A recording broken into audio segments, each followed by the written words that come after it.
Hello student, स्वागत है आप सभी का फैक्ट टेक्स के एक नए वीडियो में। और बात करेंगे इस वीडियो में यूपी स्कॉलरशिप 2025-26 के लॉगिन प्रॉब्लम के बारे में। अगर आपका भी फॉर्म लॉगिन नहीं हो पा रहा है, जब भी आप लॉगिन करने जा रहे हैं तो इनवैलिड रजिस्ट्रेशन नंबर और not valid registration number for this season try again करके आ रहा है, या फिर इनवैलिड रजिस्ट्रेशन नंबर और पासवर्ड करके आ रहा है, तो ये समस्या क्यों आती है और इसका समाधान क्या है, कैसे आपको लॉगिन करना है, इस वीडियो में इसी के बारे में बात करेंगे।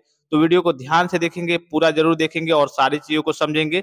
सबसे पहले मैं आपको जो लॉगिन करने का लिंक है मैं आपको वो बता दे रहा हूं, क्योंकि सबसे बड़ी जो समस्या बच्चों के सामने आती है वो यही आती है कि वो अपने लिंक पे विजिट नहीं करते हैं, वो दूसरे कली के कास्ट कैटेगरी या फिर दूसरे कोर्स के लिंक पे विजिट करके अपना कली का वहां पे लॉगिन करते हैं, चाहे वो फ्रेश हो चाहे रिन्यूअल हो। इस केस में भी ये समस्या देखने को मिलती है। इसके अलावा भी दो रीजन है, ठीक है। सबसे पहले तो सभी स्टूडेंट से रिक्वेस्ट करूंगा कि स्कॉलरशिप की अपडेट्स के लिए आप सभी स्टूडेंट चैनल को सब्सक्राइब कर लेंगे, बेल आइकन को प्रेस करके ऑल पे क्लिक कर लेंगे और टेलीग्राम चैनल को ज्वाइन कर लेंगे। यहां से आपको स्कॉलरशिप से संबंधित हर एक प्रकार की ऑफिशियल और ऑथेंटिक जानकारी सबसे पहले देखने को मिलेगी। तो चलिए मैं इस पेज को कट कर ले रहा हूं। सबसे पहले मैं आपको एक स्टूडेंट का लॉगिन करके दिखा रहा हूं कि कैसे आपको लॉगिन करना है। सबसे पहले आपको होम पेज पे चले आना है। चलिए मैं होम पेज पे चलता हूं। होम पेज मतलब सबसे पहले आपको यूपी स्कॉलरशिप की ऑफिशियल वेबसाइट पे विजिट करना है। डायरेक्ट लिंक मैं आपको इसी वीडियो के डिस्क्रिप्शन बॉक्स दे दूंगा। जैसे ही आप यूपी स्कॉलरशिप की ऑफिशियल वेबसाइट पे विजिट करेंगे, आपको एक ऑप्शन देखने को मिलेगा स्टूडेंट्स का, ठीक है। इस स्टूडेंट्स वाले ऑप्शन पे आपको क्लिक करना है। अब जैसे इस पे क्लिक करेंगे आपको तीन ऑप्शन देखने को मिलेंगे। कौन कौन से? एक आपका न्यू रजिस्ट्रेशन, दूसरा आपका लॉगिन फ्रेश और तीसरा आपका लॉगिन रिन्यूअल, ठीक है।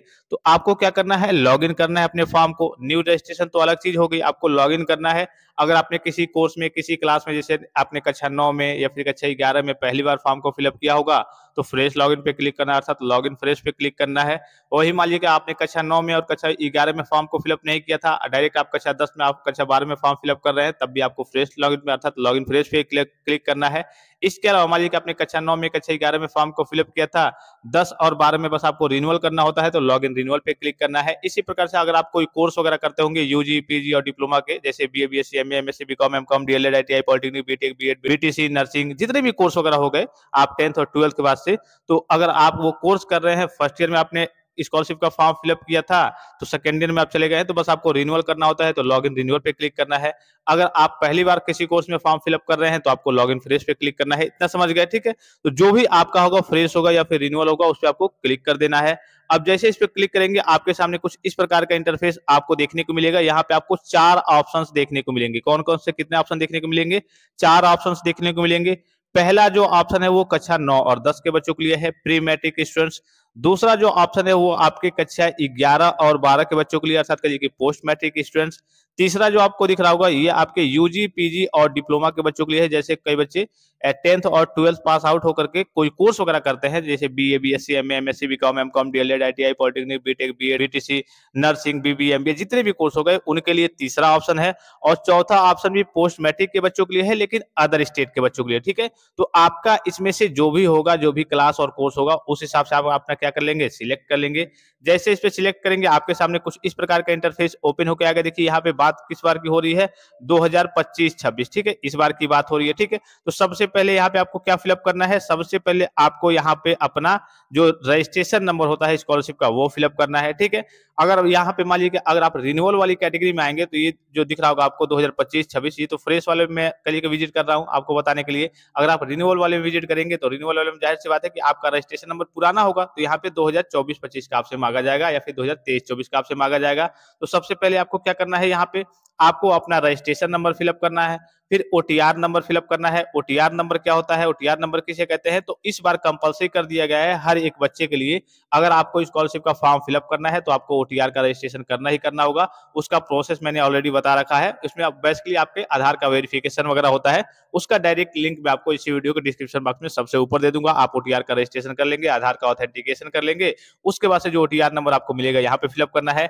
यहाँ पे आपको अपना पासवर्ड फिलअप करना है। ये जो कैप्चा दिख रहा होगा, इस कैप्चा को आपको यहाँ पे फिलअप करना होता है। अगर आपको पासवर्ड याद नहीं है तो नीचे की ओर आएंगे तो यहाँ देखिए, अगर ओटीआर भी आप बना लिए हैं, ओटीआर याद नहीं है तो यहाँ से ओटीआर प्राप्त कर सकते हैं। अगर पासवर्ड भूल गए हैं तो यहाँ से आप क्या कर सकते हैं? क्लिक हियर पे क्लिक करके बेसिक से डिटेल्स में आगे जाएंगे, आप पासवर्ड प्राप्त कर सकते हैं, ठीक है। अब देखिए फाइनली सारी चीजों को फिलअप किया जा चुका है। यहाँ पे सबमिट वाले ऑप्शन पे आपको क्लिक करना है।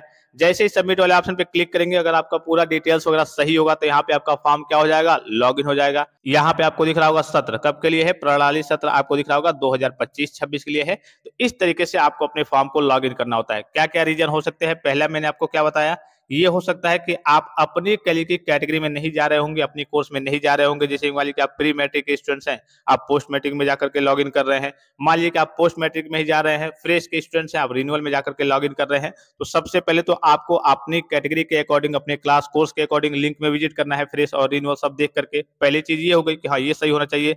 दूसरी चीज ये होती है कि आपके जो भी डिटेल्स हैं, आपका एप्लीकेशन नंबर हो गया, ओटीआर नंबर हो गया, पासवर्ड हो गया, कैप्चा हो गया, वो सही से फिलअप होना चाहिए। उसमें एक डिजिट भी इधर उधर होता है तब भी आपका इनवैलिड रजिस्ट्रेशन नंबर और पासवर्ड या फिर इनवैलिड रजिस्ट्रेशन नंबर और नॉट वैलिड रजिस्ट्रेशन नंबर की समस्या देखने को मिलेगी। चलिए दूसरा ये हो गया। मान लीजिए कि आप ये भी सही कर रहे हैं, ये भी सही कर रहे हैं, तो तीसरी समस्या आपके सामने आती है, जब भी आपका शुरू में वेबसाइट मैनेज किया जाता है, व्यवस्थित किया जाता है, तो कई सारे टेक्निकल ग्लिच, टेक्निकल एरर्स वगैरह यहाँ पे आपको देखने को मिलते हैं। तो आपको घबराना नहीं है, ये कई सारे बच्चों का, सभी बच्चों का अगर आप देखेंगे तो लॉगिन नहीं हो पाएगा। किसी किसी कास्ट कैटेगरी का पहले कह लीजिए यहाँ पे वेबसाइट पे कह लीजिए सर्वर वगैरह डेटा वगैरह व्यवस्थित कर दिया जाता है तो उनका लॉगिन होने लगता है, और कास्ट कैटेगरी के बच्चों का कभी कभी लॉगिन नहीं होता है, कभी कभी एक ही साथ सभी बच्चों का लॉगिन होना स्टार्ट होता है। तो आपको निश्चिंत रहना है, अगर आप अपनी ओर से डिटेल्स वगैरह फिलअप कर रहे हैं सही तरीके से, फिर भी आपका लॉगिन नहीं हो रहा है, तो आपको निश्चिंत रहना है। 10 दिन, 5 दिन, कभी कभी 1 महीने का भी समय लग जाता है वेबसाइट अपडेट होने में। जैसे ही शासन स्तर से न्यू सीजन के लिए कह लीजिए कि वेबसाइट वगैरह अपडेट किया जाता है, तो उसमें कई सारे टेक्निकल ग्लिच, टेक्निकल एरर्स वगैरह देखने को मिलते हैं। तो वो धीरे धीरे क्या किया जाता है, शासन स्तर से उसको सही किया जाता है, अपडेट किया जाता है, और जैसे ही अपडेट होता है उसके बाद से आपका लॉगिन होना स्टार्ट हो जाता है। तो ये सारे रीजन थे और ये सारे समाधान थे, मैंने आपको लाइव तरीके से सारी चीजों को बता दिया। और यहाँ पे 2025-26 का जिनका मैंने फॉर्म फिलअप कर दिया है, उनका मैंने यहाँ पे लॉगिन करके भी आपको दिखा दिया कि हाँ किस तरीके से लॉगिन करना है। और किसी प्रकार का संदेह हो, कोई भी जानकारी चाहिए तो आप कमेंट बॉक्स में कमेंट करके पूछ सकते हैं। फिलहाल इस वीडियो में इतना ही, इजाजत दीजिए, धन्यवाद, थैंक्स फॉर वॉचिंग, मिलते हैं नेक्स्ट वीडियो में।